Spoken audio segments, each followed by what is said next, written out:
En el actual contexto que estamos viviendo, hubo marcadamente una retracción del comercio exterior, hubo una retracción de los contactos presenciales en las dimensiones micro, macro, del punto de vista de las diferentes sociedades, del punto de vista de la política, del punto de vista de la economía, y de la componente comercial de agentes públicos y agentes privados. Y esto nos ha permitido reflexionar un poco más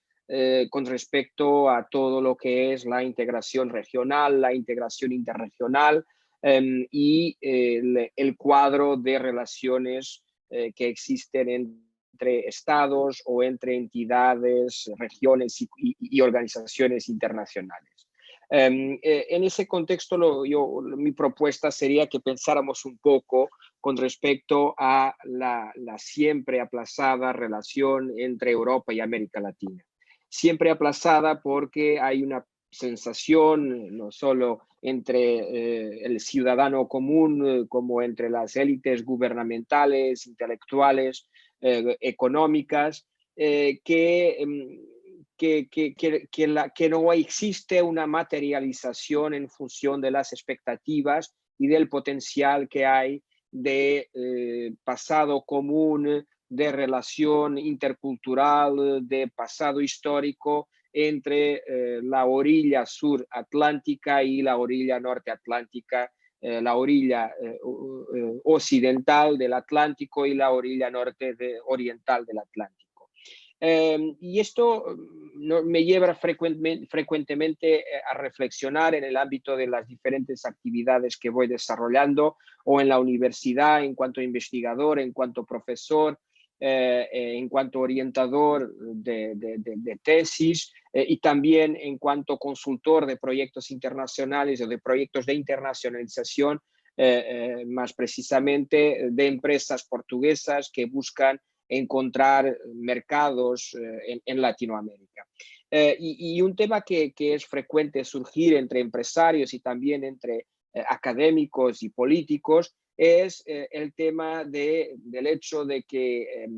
existan dos lenguas que dominan la península ibérica y todo lo que es América al sur de la frontera entre México y Estados Unidos. Inclusivamente hay una de estas lenguas, el castellano, que ya está entrando de una forma muy clara en Estados Unidos. Hoy día hay grupos empresariales comerciales que manejan sobre todo el castellano en estados como Texas o como Nuevo México. Y esto nos lleva a pensar si hay tanto en común desde el punto de vista cultural, ¿por qué tarda tanto en materializarse algo efectivo que permita un desarrollo de relaciones políticas más profundas y sobre todo un desarrollo de relaciones entre las dos sociedades desde el punto de vista económico, social, entre los agentes privados de las dos partes, de las dos áreas. En mi opinión, estamos muy distantes, no obstante que estemos muy próximos. Y esto es un paradojo, es paradoxal este ámbito. En mi opinión, hay dos o tres problemas que limitan nuestro cuadro de relación. En primer lugar, el hecho de que los grandes agentes de lobbying de América Latina y en Europa sean dos estados relativamente periféricos, Portugal y España. España puede que haya una percepción de una España potencia que tiene inversiones en Latinoamérica, pero efectivamente en el marco europeo, sobre todo en los últimos años, España no viene teniendo el tirón que es necesario, la capacidad de influencia en el contexto europeo para poder llevar por arrastre a Latinoamérica a la agenda de prioridades de la Unión Europea. Portugal es un país muy pequeño, tiene una cuestión histórico-lingüística, cultural, es que al contrario de España, en términos lingüísticos, el país europeo, el país donde nace el portugués, que es Portugal, no es hoy día el país dominante en términos económicos y de dimensión donde se habla el portugués. Esto ocurre con España, aunque México tenga más personas, la economía española, de dimensión política española, es la más relevante desde el punto de vista de la influencia política internacional en términos de países hispanohablantes. En Portugal esto no ocurre. En Portugal, Brasil tiene una capacidad de influir en la proyección de la lengua portuguesa que Portugal no tiene y está muy por delante en este ámbito. Otra cosa es que tenga una efectiva voluntad de, sobre todo al día de hoy con el gobierno actual, de proyectar el portugués como un elemento que pueda generar, o la lengua, una de las lenguas ibéricas, como un elemento que pueda potenciar desde el punto de vista de la aproximación y la cooperación económica, cultural, social. O sea, estamos en un punto y ayer mismo, hoy estaba consultando un poco la hemeroteca y constaté que ayer mismo o hace 2 días la Asociación de Marketing Uruguaya, creo,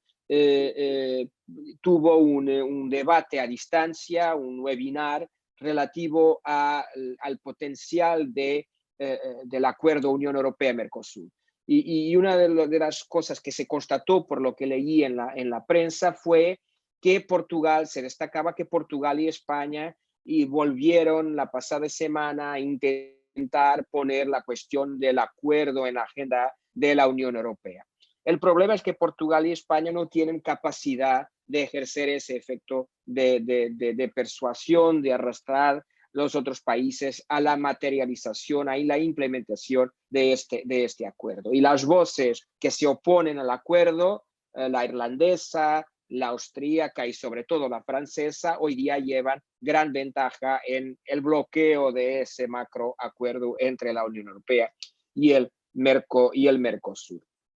Después hay otro punto, o sea, el primer punto de dificultad es esta dificultad de desarrollo del lobbying latinoamericano en Europa por la debilidad de Portugal, que es más estructural por la dimensión, y de España, que es más coyuntural porque perdió en los últimos años una capacidad de movilización y de influencia en el contexto europeo. El segundo punto es el hecho de que no hay una América Latina, hay una multiplicidad enorme de América Latina. Yo incluso tengo dificultad en entender el concepto más allá de una área lingüística y con un pasado común. Y hay profundas diferencias entre las Américas Latinas. Y ese es el hecho que cuando miramos, yo no voy a compartir una presentación, pero voy a compartir una presentación en términos coherentes propositados, pero hay algunos aspectos que me parece que es importante compartir. Y uno de ellos es el hecho que es la más importante materialización de que no hay una América Latina en su relación con la Unión Europea. Hay muchas Américas Latinas. Y es que hay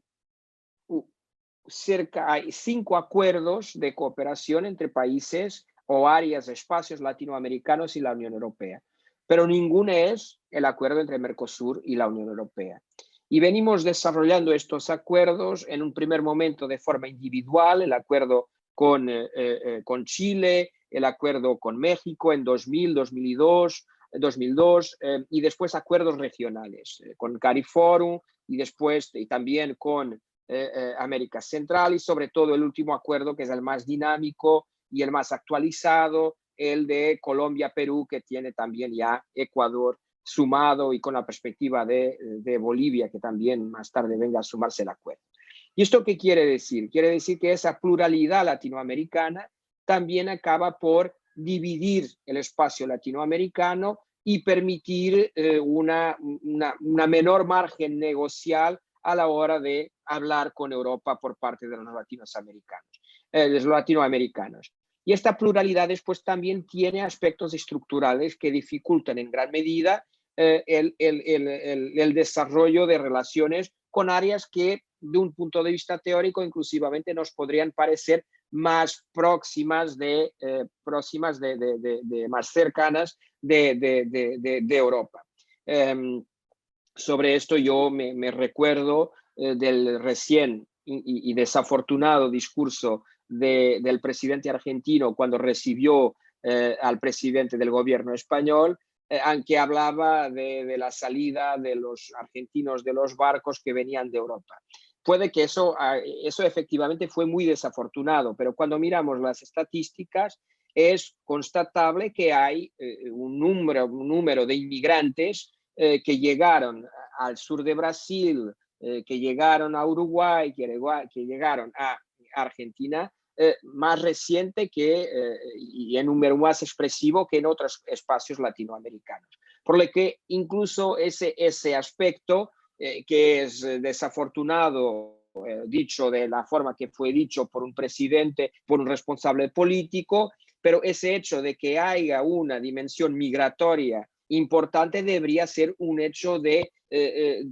agregación y de aproximación entre Europa y estos países. Y no obstante, lo que asistimos es que es justo los países donde hay una presencia, o algunos de los países donde hay una presencia migratoria europea más fuerte, son los que están más distantes desde el punto de vista de la integración y de la cooperación, el desarrollo de una cooperación económica más profundizada.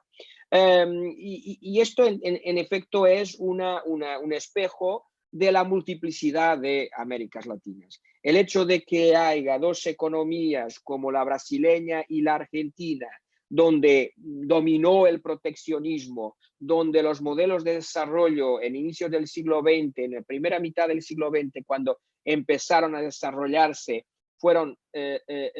modelos de desarrollo basados en la protección de las industrias nacionales, en la creación de mercados interiores, de mercados nacionales, aunque después no hubiera una competitividad de lo que producía la industria nacional con lo que venía del extranjero, conjugado con diferentes brotes de nacionalismo de izquierdas o de derechas, conllevó a que hoy día, independientemente de los gobiernos que estén en el poder, haya una gran dificultad de abrir económicamente estos dos gigantes, estos dos países, estos dos mercados, el argentino y sobre todo en términos de dimensión, el brasileño. Al revés de esto, cuando miramos para América Latina de costa en dirección al Pacífico o más al norte, lo que constatamos es que al tener un menor grado de desarrollo a lo largo del siglo XX, estos países progresivamente desarrollaron un esfuerzo de mayor apertura económica. No había un Producto Interior Bruto per cápita muy elevado, una renta per cápita muy elevada, no existían mercados muy robustos. Si miramos, Chile tenía cerca de 10 millones de personas hace 4 o 5 décadas, eran países, Perú, un país muy pobre, Ecuador, Bolivia, y estos países acabaron por verse obligados, compelidos a mirar al exterior y a abrir sus economías al exterior. Y en este contexto tenemos la gran apertura de Chile, que va a mantenerse de los 70 a esta parte, después de Pinochet se mantuvo este grado de apertura. Vamos a ver ahora con la nueva constitución si se va a mantener este paradigma de liberación económica o no, y vamos a ver sobre todo lo que va a ocurrir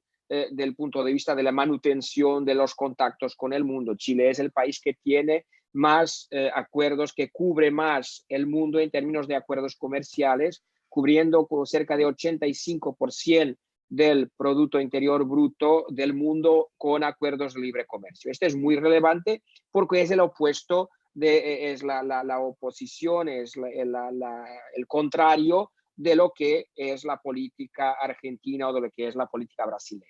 Entonces, esta pluralidad se refleja en establecimientos de amplios acuerdos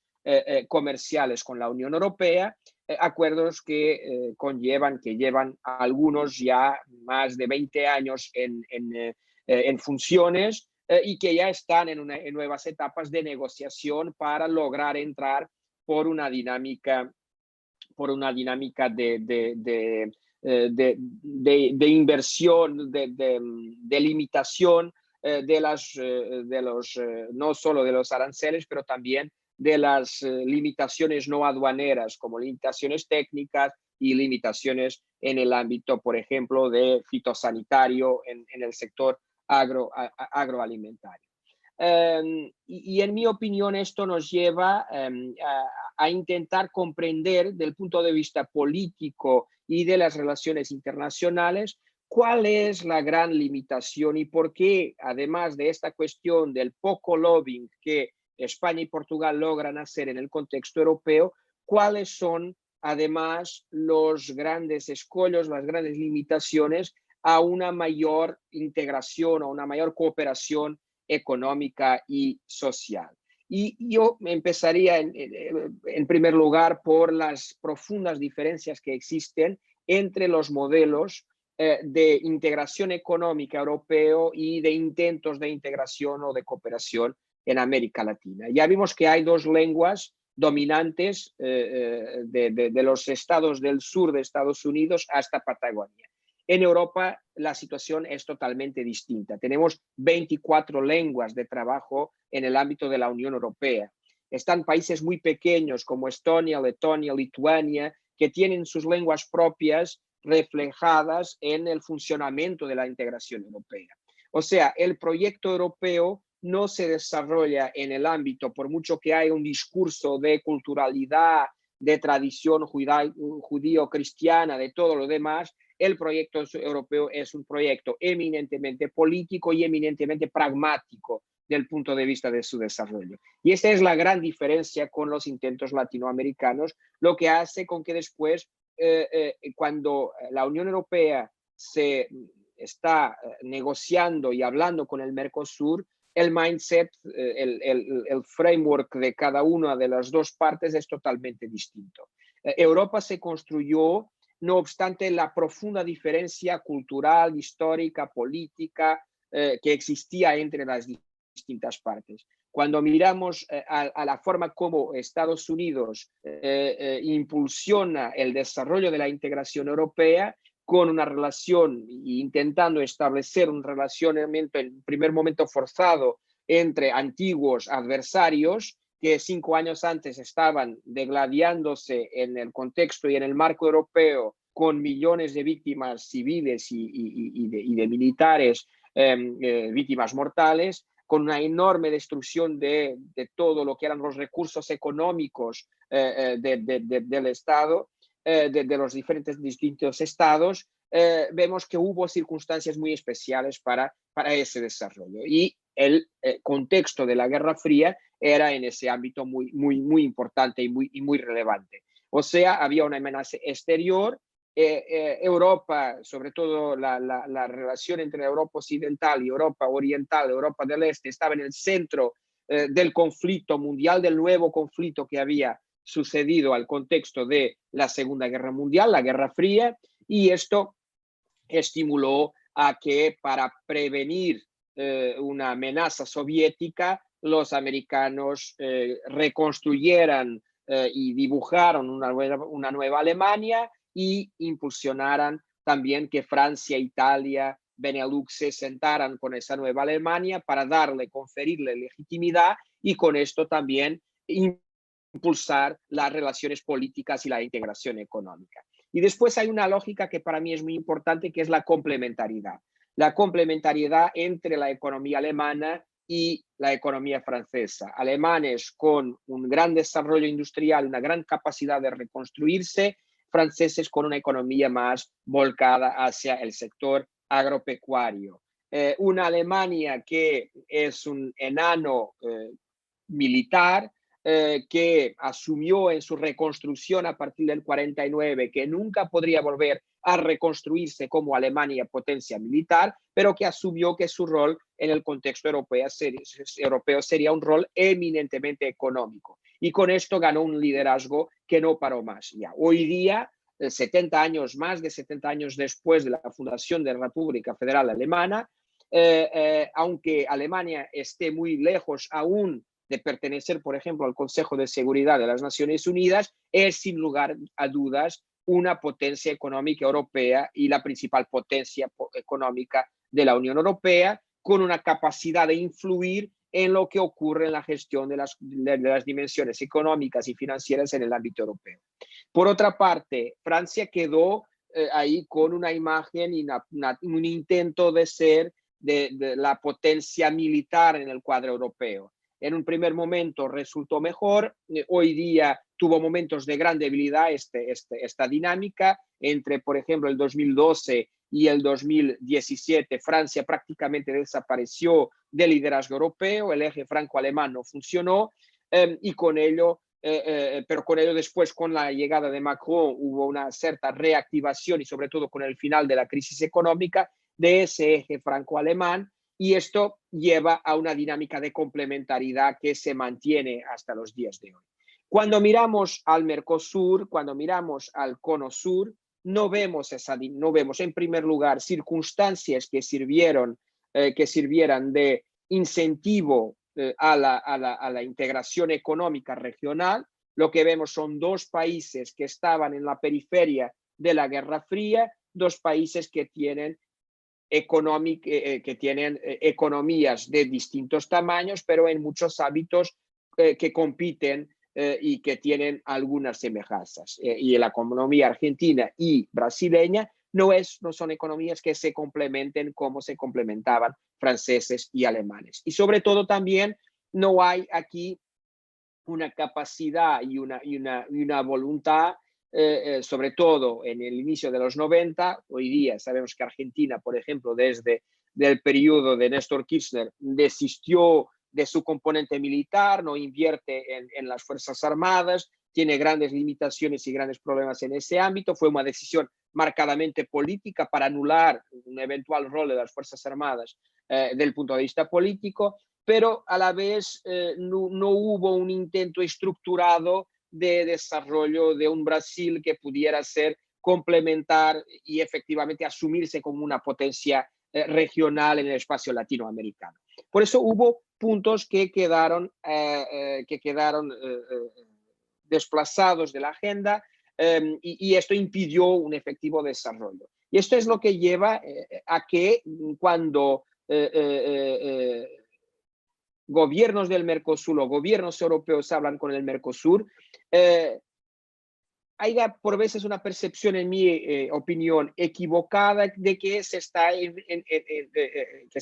hablando con un espacio de efectiva integración económica. Y no creo que se esté efectivamente hablando de un espacio de efectiva integración económica. Este es el marco exterior, el marco internacional. Después, mirando al marco interior, también podemos, y esto ya lo he mencionado en otras conferencias y otros módulos a lo largo de los años, pero es importante subrayar porque los años llevan y van progresivamente confirmando esta tesis, que es el hecho de que hay pocos espacios de consenso en la política interna de los estados latinoamericanos. Mientras en Europa, sobre todo en Europa occidental, se vienen perdiendo también estos espacios de consenso, pero hay una tradición de consenso, sobre todo entre las familias políticas tradicionales. No hablo de los nuevos partidos, no hablo de la emergencia de extremismos, no hablo de la emergencia de movimientos de extrema derecha o de extrema izquierda que vengan que se sumen al consenso. Esto no ocurre. Antes, al revés, intentan dinamitar ese consenso, pero si miramos, por ejemplo, a la política alemana, donde un muro de contención permitió impedir la subida en los sondeos de Alternativa Alemana, el partido de extrema derecha, vemos que siguen en vigor esos consensos. Y aunque los socialdemócratas bajen, los verdes suben y van a buscar los votos de los socialdemócratas y los verdes están dentro del consenso. Y aunque baje los democristianos, los liberales en Alemania van creciendo y esto permite que haya ahí un grupo de 4 o 5 partidos en torno que vienen representando de forma consistente en torno del 80% de los votos en Alemania que están dentro de los consensos europeos. Y este es un hecho muy importante. En Francia, con características distintas, porque el sistema electoral es distinto, aunque el partido de los Le Pen tenga la extrema derecha, la antigua Frente Nacional, tenga un peso importante, lo que vimos, por ejemplo, el pasado fin de semana es que permanece la lógica del Frente Republicano en la segunda vuelta de las elecciones regionales. Y esto es no solo el espejo de un muro de contención con relación a la extrema derecha, es también el reflejo de que hay un conjunto de principios comunes, aunque sean muy pequeños, a los principales partidos, a algunos de los principales movimientos y partidos políticos. Y la integración europea es parte de esos consensos. Aunque tengamos después excepciones como Italia, tengamos excepciones como Hungría, como Polonia, aún sigue en vigor una lógica que es una lógica que aún es mayoritaria de consenso y de lograr seguir por delante y avanzar en la integración europea o en la permanencia en la Unión Europea, no obstante grandes divergencias que puedan existir en otros ámbitos. Cuando miramos a Latinoamérica, el escenario es totalmente distinto. Y lo que vemos es que las organizaciones internacionales en el espacio latinoamericano surgen y van a desaparecer en función de lo que es el alineamiento ideológico de cada momento. Y esto lo estamos viendo todos los años. Yo voy observando cuando hay cambios de gobierno y lo que vemos es que los gobiernos tenden, no obstante, yo hoy hablaba por la tarde, por la mañana en Uruguay, en el módulo de ASI, estaba hablando un poco de lo que son las fuerzas de izquierdas y derechas institucionales y de lo que son las fuerzas de izquierdas, de derechas y de izquierdas no institucionales, agrupando, por ejemplo, Tabaré Vázquez, Lula, Bachelet, en una parte de respeto por la institucionalidad de los estados, y a derechas Macri o Piñera también en este ámbito, y después los no institucionales, los que intentan forzar alteraciones, cambios constitucionales, como por ejemplo Chávez y Maduro en Venezuela, y también Bolsonaro en Brasil. Y en este ámbito, incluso en los que respetan más la dimensión institucional, no hay después la capacidad de establecimientos de consensos internos con respecto a la integración regional. Y esto va a llevar a también que surjan las mismas dificultades a la hora de establecer acuerdos y un nuevo marco de entendimiento con Estados Unidos o con la Unión Europea. Porque la mirada hacia el norte, la relación con el norte, es tema de política interna y es tema divisivo en la política interna de muchos de estos estados. Incluso vamos al ejemplo del Partido de los Trabajadores en Brasil. Lula, que era un gran amigo de Portugal, no se movió a lo largo de sus 8 años, y no estoy hablando de Dilma. Dilma fue aún peor del punto de vista de las relaciones con Europa, no se movió de una posición de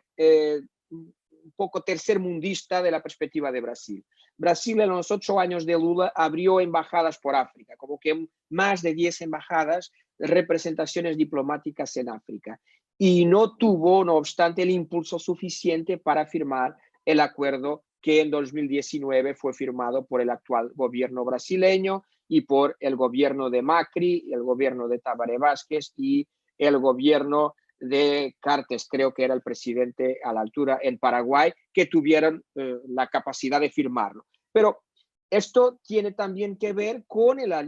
un alineamiento ideológico muy específico en ese momento en el Mercosur. Tiene que ver con la llegada primero de Temer y después de Bolsonaro, que aunque sea un ultraconservador de extrema derecha en todo lo que es político, social, es un liberal en términos de comercio exterior. Macri, que es un liberal a toda regla en los diferentes ámbitos. Paraguay, que tiene desde la destitución de Lugo en el 2012 un gobierno siempre de una marca más de derechas y de apertura económica. Y el Uruguay, que es el país más institucional de Latinoamérica, que tenía un gobierno de centro izquierdo, de izquierda, pero cuyo presidente tenía una percepción de una apertura y sabe que las condiciones específicas del Uruguay les va mejor una apertura internacional para estar menos expuesto ahí a los dos gigantes que son sus vecinos, y menos expuesto y menos dependiente de Mercosur. Entonces, efectivamente, lo que acaba por ocurrir es que hay una matriz ideológica que es muy relevante, que lleva, que profundiza la lógica de clivaje interno permanente y de una lucha permanente en términos internos que se arrastra a la dimensión internacional. Y normalmente solía decirse en la política del siglo XX que primero estaban los intereses del país y después de los partidos, ¿no? Había un político portugués que no era de mis preferencias, pero que es un hombre que fue muy importante en la transición democrática portuguesa, que se llama Francisco Sá Carneiro, que fue el padre del centro derecha post-revolución en Portugal, que hablaba de primero Portugal, después la socialdemocracia y después el partido. Entonces era una lógica de interés nacional. Y lo que vemos muchas veces en Latinoamérica es que hay un alineamiento más fuerte con el relacionamiento ideológico entre familias y personalidades con trazos y afinidades ideológicas semejantes que con sus adversarios internos. Y esto es una situación, por ejemplo, Bolsonaro preferiría 10 veces más estar con Piñera, hablar con Piñera o con Macri que hablar con Lula o con otro adversario político interno. Como Lula preferiría probablemente hablar con Mujica o con Bachelet o inclusivamente con Maduro que hablar con los líderes de la oposición, que serían oposición hacia si él fuera presidente en el próximo año. Y esto es lo que lleva después que haya en Latinoamérica una gran movilidad o transformación o inestabilidad en función del encuentro ideológico de gobiernos en un determinado momento, en un determinado instante.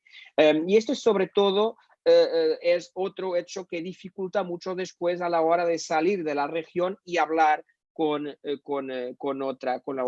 región y con otro espacio. Sobre todo mirando ahora este acuerdo que fue alcanzado en 2019 entre el Mercosur y la Unión Europea, yo creo que fue entendido en un primer instante con un gran optimismo, sobre todo porque pasaban entonces casi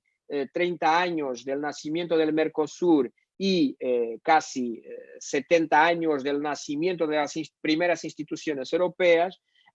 y no obstante este tiempo y esta existencia de casi 30 años en común, nunca las dos partes habían logrado, después de años, décadas de negociaciones, llegar a un texto común. Entonces hay un primer momento de gran euforia en el 2019 del punto de vista del potencial que tiene el acuerdo. Y ese primer momento, que es un momento prepandémico también, y eso es importante, lleva a que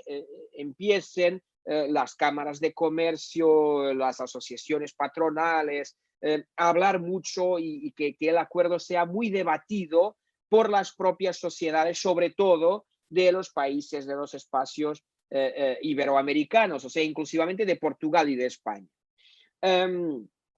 No obstante, este acuerdo es también un producto de esa coincidencia de gobiernos que rápidamente se quebró, porque el acuerdo es asignado creo que en junio del 2019 y en fines de agosto, en agosto del 2019, el kirchnerismo, el peronismo estaba ganando las primarias obligatorias, las PASO en Argentina, y después estaba un poco más tarde ganando en octubre, creo, las elecciones presidenciales. O sea, no hubo, incluso en el tiempo prepandémico, no hubo tiempo para digerir el acuerdo y para que, por ejemplo, en Argentina hubiera capacidad del gobierno que lo había firmado para venderlo, para promocionarlo junto a su sociedad. Y el gobierno actual argentino es un gobierno marcadamente proteccionista. Entonces, en Europa hay otra dimensión y hay también hubo una oportunidad que fue aprovechada por Francia, que es el tipo de presidente que está en el poder en Brasil, y toda la dimensión de los fuegos en Amazonia en el 2019 para crear y para dar un pretexto a Francia para empezar a dificultar la entrada en vigor de este acuerdo. Y Francia va a alegar la cuestión de Amazonia, pero sabemos que Francia nunca estuvo de acuerdo o conforme con un acuerdo que tiene grandes riesgos para su sector agropecuario, por riesgos que son ventajas para el consumidor, pero son riesgos para no solo para los productores franceses, pero para esa estabilidad que existe desde los 50, que viene a través de la política agrícola común, cuando hay un acuerdo entre franceses y alemanes para crear una política agrícola europea que mantenga las subvenciones a la agricultura francesa. Y entonces Francia tuvo la oportunidad para empezar a bloquear el acuerdo, que podría poner en causa podría poner en dudas y dificultar esa relación que existe en el sector agrario francés, que es muy potente desde el punto de vista económico, y el gobierno francés. Y en mi opinión, Macron no pretendía comprar una nueva lucha interna, teniendo en cuenta todo lo que estaba sobre su mesa de trabajo en fines del 2019. Después vino no solo el gobierno argentino, pero la enorme dificultad que está pasando por la pandemia, sobre todo el gobierno brasileño. Y hay una percepción clara que Bolsonaro no va a ser reelecto en el año que viene, y creo que en términos de balance de todo, será mejor para todos que efectivamente no sea, porque tiene un gobierno no solo de alguien que es un extremista, pero alguien que viene demostrando una enorme incompetencia en la gestión de los temas que tiene que gestionar. Y ahí el tema de la pandemia es muy claro. Ayer mismo un especialista, un epidemiólogo, decía en el Senado brasileño que si Brasil estuviera en la media de los muertos de COVID, estaría por los 100 y pico mil muertos. Está con 500 millones de muertos. Está casi 5 veces por encima de la media de muertos en términos de COVID. Y hay claramente una correlación entre la actuación y el discurso del presidente y del gobierno federal, y después lo que son las consecuencias de la pandemia. Y en ese sentido también no hay fuerza en el gobierno brasileño para vender el acuerdo con la Unión Europea a las corporaciones internas y a la industria interna y esas élites económicas proteccionistas que tienen un peso muy importante en el Brasil. Para el agro sería mejor, para el agro brasileño, que tiene mucho peso, sería mejor, pero para la industria brasileña, la industria secundaria, transformadora, habría aquí riesgos claros, y también hay una parte del empresariado brasileño que tiene dificultad en comprar el acuerdo. Entonces, en ese sentido, yo creo que ese momento muy auspicioso de junio de 2019, progresivamente a lo largo de los últimos 2 años, y contribuyendo para esto cambios de gobierno y proteccionismo y, por supuesto, la pandemia, hoy día estoy muy pesimista con respecto a la aplicación de este acuerdo. Y veo más fácil la fragmentación del Mercosur, que es algo que ya que está en la agenda. No podemos olvidar la discusión reciente entre el gobierno uruguayo y el gobierno argentino, con respecto que tiene como fondo esta cuestión de la necesidad que sienten los uruguayos de tener más margen de maniobra para su comercio exterior.